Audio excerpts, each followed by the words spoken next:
Phil Jackson joining the Eagles virtual team meeting yesterday. Graham posted this picture to his IG story with the caption, "Big Phil in the building." Nate, that would blow my mind if I was in that Zoom. What do you think? Oh, come on. Now it's Phil Jackson. He's an absolute legend. Could you imagine?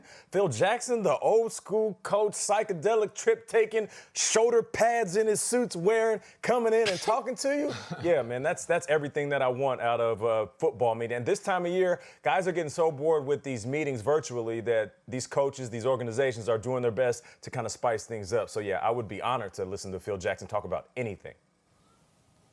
I like it. On one side, Phil Jackson knows a lot that could pertain to the Eagles about getting to a championship, maybe taking a step back and then getting back, and he did it again with the Bulls, and he did it with the Lakers, and I think that's all huge.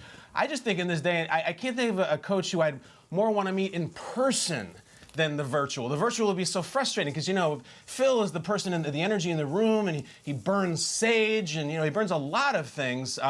Peter, some would say he burned down the Knicks, but that's a different show. It'd be pretty cool to have Phil. What do you think?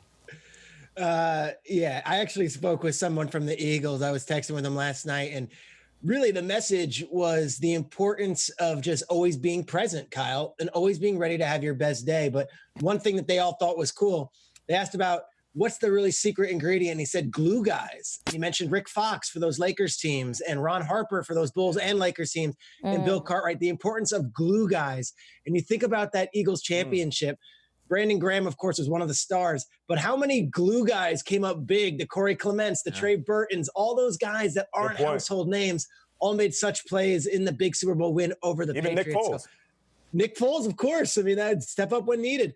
So Phil Jackson, obviously doing a Zoom from Montana and some sweat lodge. It's very cool. I like it. I'm in for it. That's good. Triggs, what would you ask him if you could?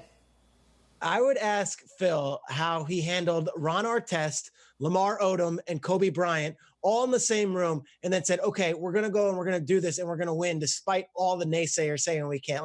I love it when, Jordan, everyone expected it, but when you have all these personalities that mesh in so many different ways, to ask Phil Jackson how you can use personality and use team chemistry to overcome the obstacles, that's what I'm interested in. We all know they're star players, but how do these teams get over the hump when the star players have big personalities?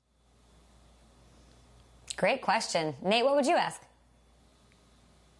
I would ask him, how do you challenge, let's say, the weakest guy in your roster? And not by weak, by physical strength. I mean, just the guy who's the last dude off the bench, like Shreg is saying. How do you challenge the glue guys? And then on the flip side, how do you challenge a guy like Jordan, who can challenge everything? He literally challenges the concept of being great. I want to know the two different ways you approach these two different guys, because as a leader of certain teams when I played, sometimes I found that difficult. I couldn't tell Calvin Johnson the same thing I told the last dude on the roster. You have to find that kind of duality in the different approaches.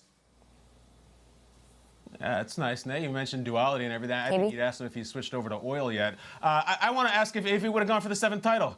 Michael Jordan insisted that they want to do the 7th, and then this was this mind-blowing revelation about, no, we wanted to do it together. Did you, Phil? Because for over 25 years, I've never heard that. It seemed like a very convenient little bow on the end of the documentary. I don't know exactly how authentic it was. So I want to know if you wanted to go for the 7th, because I would have liked to see Brady and Belichick go for another one, but I guess they were done.